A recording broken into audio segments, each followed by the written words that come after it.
Good morning and welcome to Morning at NTV. I'm Idris Matusegawa and we have entered that hour where we talk about the topics that move the country, and that is our Kickstarter segment. And today we are decoding the trend of festive tourism. What is festive tourism and preparation seasonalities? How do they affect tourism in Uganda? And in studio I have the Honorable Martin Mugarra, the State Minister for Tourism, to understand this seasonality phenomenon. To be part of the conversation, go to our social media platforms, that is on Twitter, which is X. Use the hashtag MorningAtNTV, share your experiences and ask a few questions, and the Honorable might be able to answer you. Honorable, good morning and welcome to the show. Morning, Idris, and good morning to our viewers out there. Well, to start off our conversation, what is festive tourism?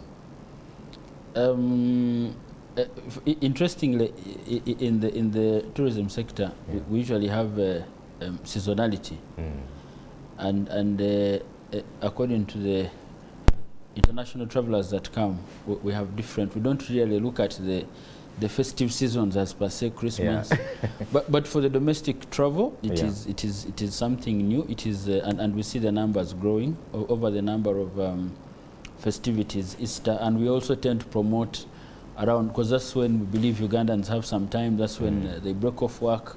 So that's what it means in the real sense of it. But usually, tourism looks at the seasonality of for the international traveler, the times they have their winter there, and they want to move out of the country. And usually for us, it's between June, July, August, October. Well, the trend has changed now after COVID. We see it even running up to December through November. So usually that's what we look at. But for the Ugandans, for the domestic traveler, it is also something new that is we should probably look at more, promote more. But it's something growing for the domestic tourists. And our numbers for the domestic travel amazingly have grown. And like we've said, for them, they are the ones that tend to travel along seasonalities. And we've seen our numbers grow to around 1.3 million Ugandans. Wow. Yes, and those are points of registration, because there are so many places that people go to where we don't register. Registration, yes. So these are points where people need to pay some money and register. So this is a huge number, and we believe in the next couple of years we want to grow it to around 2-3 million. So that helps us counter the low seasons for the foreign travelers. Yeah. What are some of those peak seasons in Uganda for probably international travel and also domestic tourism? Yes, like I was telling you, the main seasons in Uganda are mainly the bird seasons in Europe, where our major source markets bird watching? The winter and in the major source markets, that's when they choose to travel and come here. And that is mainly US, UK, the rest of Europe. So that's the peak season for us. But like I was saying, that it's important, and that's why we are promoting domestic tourism, because now in the low seasons, let's say January, mainly our wet seasons here, what do we do now? How do we keep these hotels afloat? And that is why domestic tourism is very important, that it keeps our hotels in business, our tour operators in business, our drivers in the tourism sector, so that this business continues thriving. So it is something good. It is something we are focusing on more. And they want to encourage the Ugandans that, please, as you break off to go and see your Jaja, your aunties in the village, there are so many tourist attractions you can go around with, but also to enhance the experience of your loved ones, the family, the young people. Just take them beyond the normal sit at home and the kalo, and do something exciting outside the normal homestead setting. Well, Honorable, it's December, and usually December is all about Christmas and New Year, and basically it's a festive season. Does this have an impact on the peaks in seasons of tourism, especially for international tourism? Yes, well, not so much, I would say. I think globally most people want to maybe stay and celebrate Christmas and these very days in their own countries. International travel is really driven out of the weather conditions for most of our guests. But if I just focus, for instance, mainly on the domestic market, it is because you see, tourism is also encompasses what we'd call festivities, what you see happening when people travel. I have seen so many tourism campaigns happening around this period of time. between now and early January, people are going to the source of the Nile. They're going to spend 2-3 days.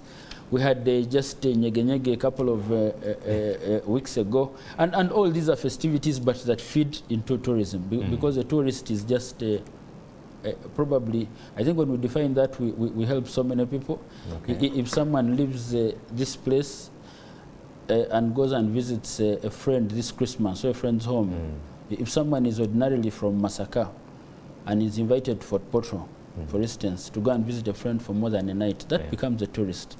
A person... Well, so many Ugandans don't look at it that way. A person who lives their normal area of stay, you become a tourist. And goes somewhere else and spends 24 hours, you automatically qualified as a tourist for whichever reason you have traveled. Yes. Interesting.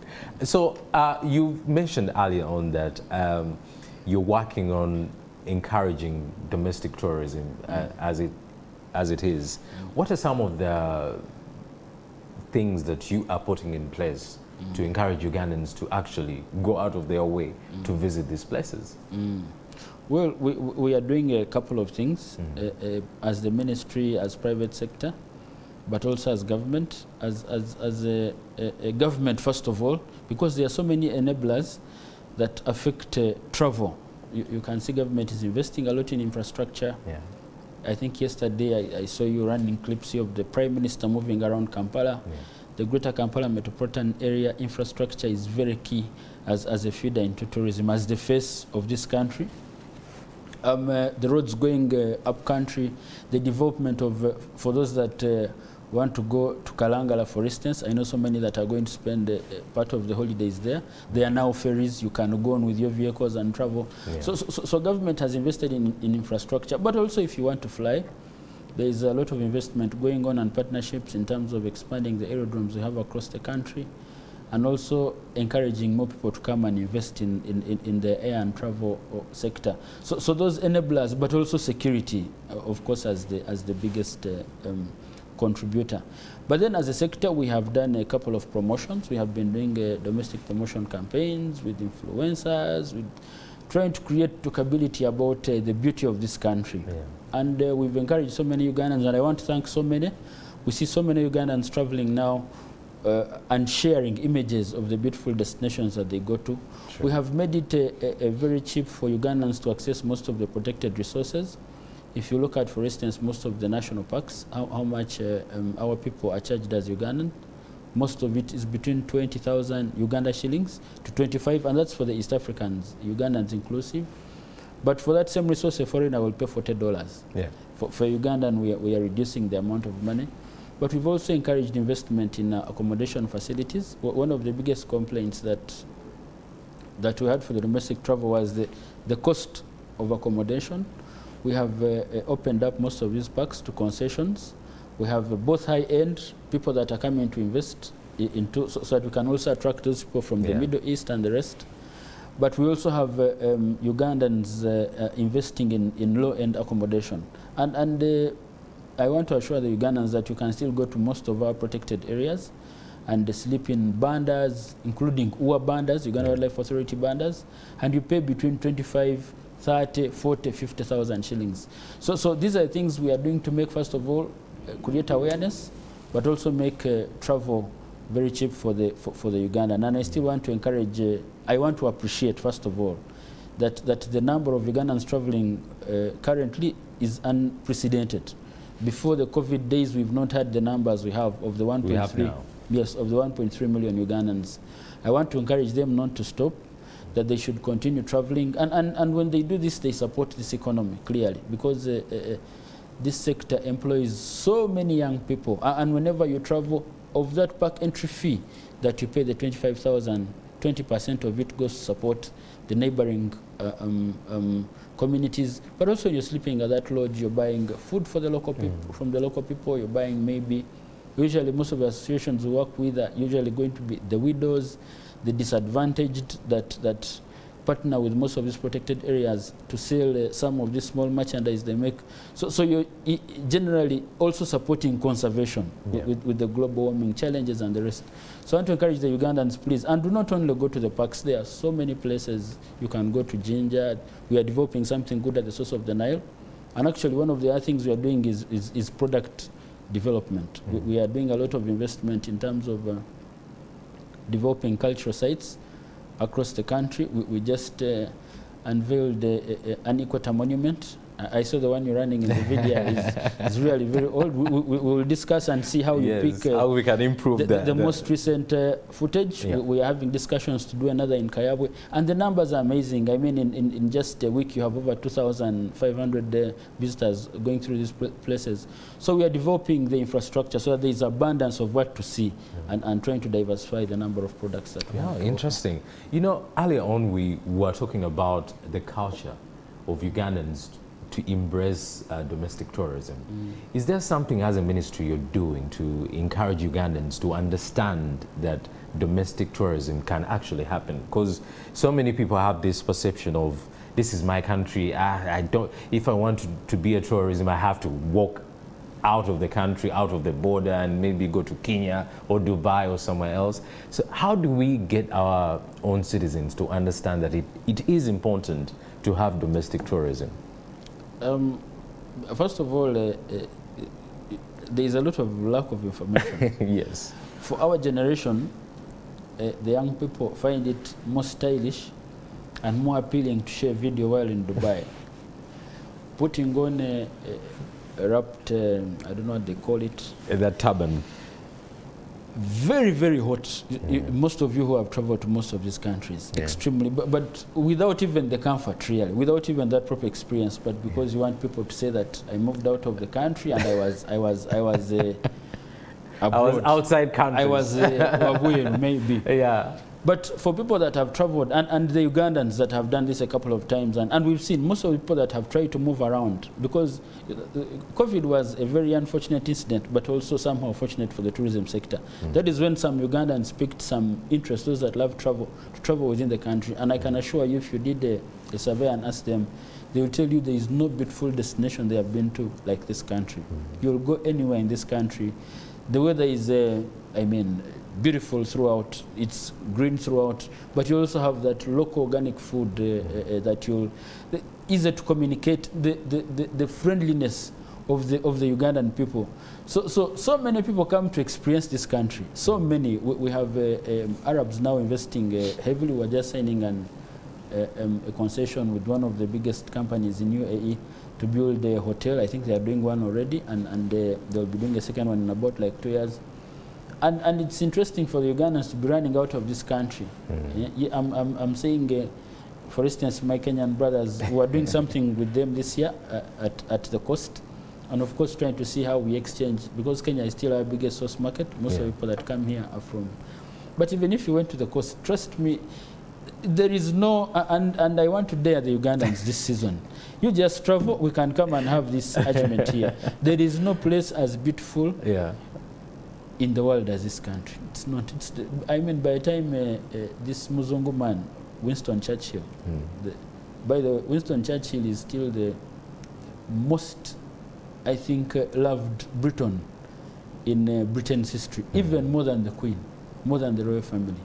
Moved across this whole country. I mean, when and dubbed it the Pearl of Africa. So it's unfortunate that the Ugandan is out there still thinking that there is a better country out there. We are not stopping you from travel, but also experience your own, so that you have a comparison between your own country and what is there.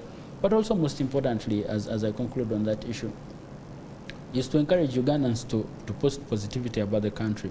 Tourism is about selling a product and a service. So you cannot say Uganda is very beautiful when you're posting something negative about it every single day because of politics, because of, like I told you, tourism brings in a lot of money. In the next 5 years, if you look at our plans for NDP4 and our targets, we are supposed to bring in around $4 billion annually. By the end of this year, we should have averaged maybe again to 1.5 billion US dollars, and this is foreign currency. With the employment it comes with. So I want to encourage Ugandans, please, you are our biggest marketeers. Continue posting some positivity about this country. You mentioned some of the things, maybe the selling points of Uganda as a country for tourism, like the weather, the culture, the food. Are there other key aspects of Uganda as a country that probably Ugandans, even as a Ugandan, I should know about, or even the international potential tourists should know about, apart from the ones you mentioned earlier? Yes, maybe I can just speak to 3 or 4 things that Ugandans do not know they have, unfortunately. Well, we have been in school. We have studied these things in school. I don't know why people leave it at paper. And I want to encourage them, if you didn't do it, give it to your kid. So that he passes his exams by seeing. If you look at Lake Victoria, for instance, we all know it is the biggest freshwater lake in Africa, second biggest in the world. And the longest river starts from here, the Nile. And the favorite, now I'm speaking to also the Indians. It's good, by we have so many foreign residents that also travel. I am happy so many Indians also go to the source of the Nile. Martin Mugarra's ashes were laid there. But as you go across the Nile, and most of these exciting activities can only be done in Uganda, the water rafting, all these crazy adventure, and that is why we say Jinja is the adventure capital really for us of the world. So you can go and also get that experience you will not get anywhere else. But as you go along that very Nile through Makshon Falls National Park, you will find the Makshon Falls. The Makshon Falls are the most powerful falls in the whole world. Most powerful. You have the others that, yes, probably huge in terms of spread over width, but the most powerful waterfalls in the whole world is on the Nile in Makshon. Pick some time. It's only 25,000 to go to Makshon Falls and get this experience. And the road is beautiful. Yeah, the road is beautiful. Now, if you come down to, if you can hike the Rwenzori, for instance, I'm planning on doing it. I missed out just a couple of, yes. But have you worked out? You might hike no, it's not. But it's spray not the muscle. No, it's not that difficult. We have done some good new infrastructure there, built more camping sites, more accommodation facilities along the Mount Rwenzori. Mount Rwenzori is the highest non-volcanic mountain globally, block mountain. It is. So you can also go and see. But also the friendliness. We have been ranked. This is something you may not see. You may not, but you feel it. If you have traveled around the world, trust me, you'll not find people as hospitable as Ugandans. And I find this amazing that I can leave Kampala here and go maybe to the northern part of Uganda where I don't understand the language and sit with people and have fun and talk and discuss for the whole day. And everyone is willing to help me like I'm a brother or a sister or a relative. And that is something unique for most of the travelers that come here actually. And we've asked, what have you found very interesting about Uganda? They'll tell you the friendliness. But I will also say this, the Ugandan night economy. For us, it is serious business. The Ugandan nightlife is only found in Uganda. I've heard our Kenyan brothers are trying to replicate it, but it's not just about the night. It's about the friendliness of also the people that interact. And the people, the vibe, the nature of the entertainment. Within the night. So there are a couple of things. We have the biggest, the highest number of gorilla population in the whole world, the highland gorilla, around 53%. It is in the Bwindi Mugahenga area. We also have the highest concentration of chimps in the whole world, in Chivali National Park. So I can go on and on and on and on. So there are a couple of things that you can see that if you do not see in your own country, you'll never find elsewhere in the world, even if you traveled for another million years. Okay. Honorable, earlier on you mentioned $1.5 billion that have been collected through, is that only strictly international tourism or even domestic tourism? No, we are speaking to only international tourists. And we have a way we average this because, like I told you, whoever comes into this country for whichever reason is termed a tourist, depending on your length of stay. And we average the number of days they spend from the one who stays the longest to the one who stays the shortest. We get to know how much they spend on average. And we've seen these numbers grow. On average, when you get the high-end spender and the lowest, probably on average, every foreigner who comes here spends around $1,550 through their length of stay. Last year, we closed the year at around 1.3 million visitors coming into the country. We have seen by the end of, because by mid this year we had gone to 700,000, so we believe that by the end of this year we'll have surpassed the pre-COVID levels. And that is why I'm saying that by the end of this year we should have gone back to the $1.5 billion mark. This is only foreign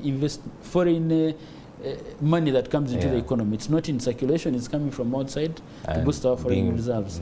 For the domestic tourism, the Ugandans don't spend so much, because like I told you, we are charging them $25,000 to enter park, yet a foreigner will pay $40 for the same service. But they're also spending probably along our entry lines where we pick revenues from. I think we picked revenues of around 3.7 billion Uganda shillings, but that is NTR.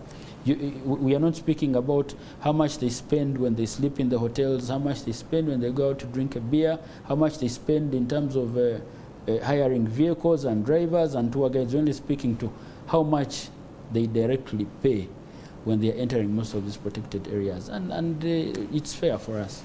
What has been the trajectory for the financial contribution from this sector as tourism to the country? Yeah, like I was telling you, we have been given a target. Tourism now is being focused on by government as one of the transformative sectors going forward. We've been given a target of $50 billion. 50? In the next 15 years. Wow. And we believe if government invests in the enablers, we will see an increase. But for the next NDP4, we are saying we should up our game. We should have around at least 2 million people coming into this country. And we have the Uganda Airlines now flying to a couple of destinations. One of the reasons why people would not choose Uganda maybe is because of the number of places you have to go through before you reach the country. I think Uganda Airlines now is by probably early next year, maybe around March, I've been told, should be in London. It should be in China. So the more we have those direct flights, we have around I think 5 direct flights to Dubai to UAE every single day. So those enablers should help us achieve what we are looking at. Even if things stayed as is in the next 5 years, in the next NDP4, we'll still be able to bring in at least $4 billion. $4 billion is a lot of money. It is. Even when you look at the oil sector, as is now, may be bringing in around 3.5 billion. Without the additional new, because I know they are doing some new explorations, as is may bring in around $3.5 billion, and we will be able to bring in more than that if things go without any, as we see them today, without any global interruptions like we had during COVID and the rest. So we are working hard towards those numbers. We can only realize them if the Ugandans support us, if they continue posting positivity about this beautiful country. Definitely, because this money comes in, it helps with health, it helps with education, it helps with all these things. We're employing directly around 660,000 Ugandans. That is directly. Indirectly, we are doing around 1.6 million Ugandans who are in the travel and hospitality industry, and these are our brothers and sisters. And that is why every time we have an opportunity to speak, we tell every Ugandan, please post something good about this country. Apart from posting something good about the country, for a Ugandan who's watching this conversation and wondering, okay, the tourism sector is bringing in close to 1.5 billion. The target is a striking number of 50 billion in 15 years. This is an industry to be part of. How does the Ugandan at home become a part of the industry? What can they do? What businesses can they invest in? Actually, that's a very good question. And we have seen so many young people get into the tourism business. We as government are usually enablers. We create that conducive environment for you to do business in the tourism sector. But the actual people that run the sector is actually private sector. The people who run the business. the tour operators. We have so many associations. They work within groups. I've seen there's an organization called the Young Tour Operators as part of Association of Uganda Tour Operators.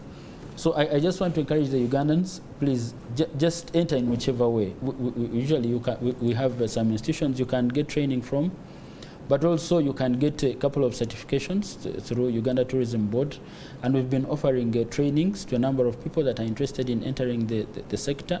Probably will amplify on how much we avail this information for people to participate. But anyone who wants to get into the business, there is some money to be made. I want to assure you, and there are some tax waivers. If you want to buy a van, for instance, there are people who are in the transportation business, and if you're buying a matatu for the normal business, you'll pay the tax 100%.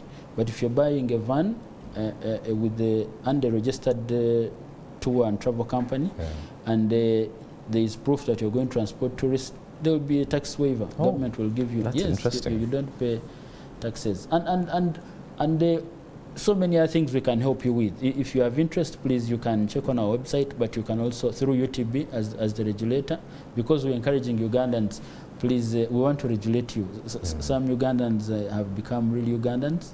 They have disturbed a number of people. Someone gives you money to come and tour. Most of these tourists pay probably 3-4 months before, even years before they come. Because they plan. Yes, they plan. And they, once a Ugandan gets the money, some of them tend to keep it. Tourist comes here and he looks for the money and is nowhere to be seen. So we just have that regulation component so that we keep the image of the country well protected. But I want to encourage Ugandans, there is money to be made. Please check us out at the ministry, at UTB, at UA. Any of these people can avail you information, and we see at what entry level you want to enter, whether as a vehicle owner, whether as an owner of a tour and travel company. And you don't have to start with the Wazungu. You leave them alone. You can just market to the Ugandans. And I see so many Ugandans traveling in groups, buses, coasters, and there's still some money to be made. Yeah. What are some of the trends in the tourism sector right now that probably if I'm joining, I could take advantage of? Some of the trends. Well, we see most of the young people are investing. Of course, Uganda is a young population. The youngest in Africa. And that is why we are pushing so much the travel culture into them at an early age. Indeed. The older people, if you look at how many Ugandans travel, the statistics in terms of demographics, you'll be surprised. People above 50, only around 3% travel in this country. The rest are the young people. But they usually travel for adventure. They will travel for, some of them negotiate packages and go to most of these parks. And that is what they sell the most. Usually, but there are so many other things. I mean, young people are innovative. I see some of them, they will do it through concerts. I've seen a couple of people who go and organize and have their fun as young people. Hopefully they do it carefully. But it just depends on how innovative you can be. I don't want to say, I'll tell you what trend is easier for you. You sit as a young man. I have seen so many people in a group, these WhatsApp groups, who agree that maybe this December or this Easter will contribute 100,000 shillings each and go to maybe somewhere for 2-3 days. So whichever way, I think it's just about selling an idea, convincing some people. But I want to assure you that travel is cheap. There is some profit to be made if you deal with the right people and if you're an honest person. I think that is where the Ugandan problem is for any other business. Because if someone gives you 200,000 and you assure him of some accommodation, don't take him and make him sleep in the vehicle. Those are our normal challenges going forward. But there is money to be made. I just want to encourage the Ugandans.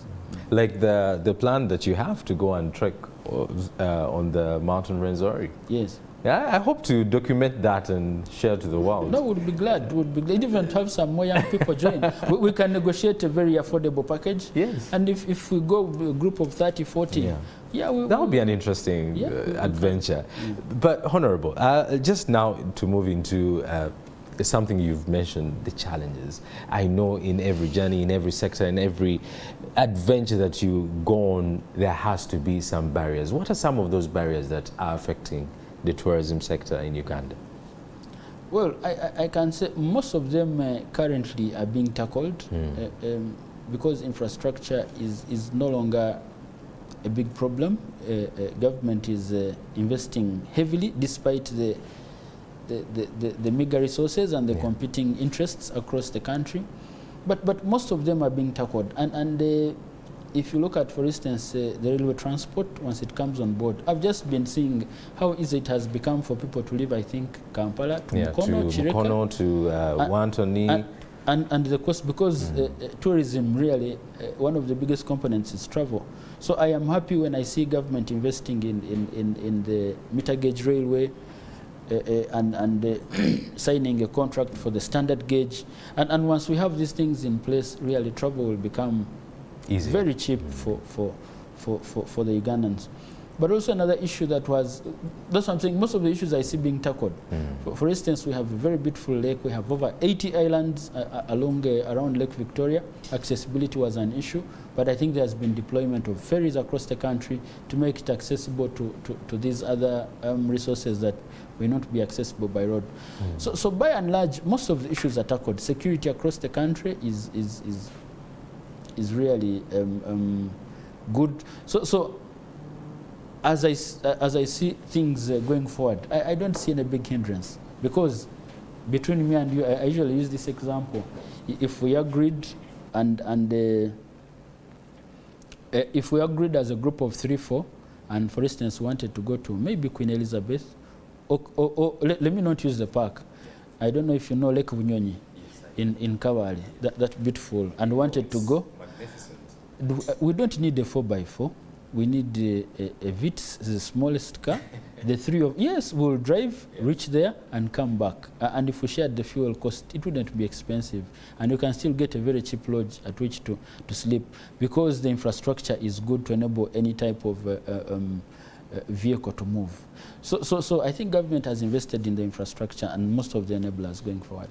Honorable, before I let you go, UA recently had an open day for tourists in the game parks. How did that conclude? Can you tell us a little bit about that? Well, first of all, I want to thank UA for that brilliant idea, but also thank the Ugandans that participated. It is still something that we are promoting, and the turn-up was good, especially for the communities. It's interesting that even the communities neighboring the park, quite a number of them have not had chance to go and access these resources. This time they had. We had some even travel distances from Kampala and the rest. So it is something we think we will amplify more, just to encourage the Ugandans to go. I know a couple of groups that actually left and went. I know one of the disabled groups that went and accessed some of these resources, because then would give you a free tour guide, but also transportation in terms of some of the buses that were put at the entrances. So it is something innovative. It is something good. I just want to encourage Ugandans, especially the tour operators, those that want to get, you can target these days. If you have your 30, 40 people and none of them is paying money to enter the park, that is easy money in the pocket. So we just want to encourage the Ugandans that, please, these resources we are protecting are not for me, Martin, are not for who, they are for you, the Ugandan, so that you see, your children see, and your grandchildren. It will be unfortunate that for you, you just watch on screen and you deny these young people. Right. If you can't, you can go, for instance, if you feel the park suffer, you can just go to the Uganda Wildlife Education Center, famously known as the zoo. It is now it was merged with UA. It's now a conservation area, and take these kids to go and see most of the animals they would have seen when in a park setting. So so you can choose Entebbe. All right. Honorable, thank you so much for the insightful conversation today. Well, right now I would want to cross over to Namirembe, where Bide is talking to the Archbishop, who is giving us a Christmas message. Bide?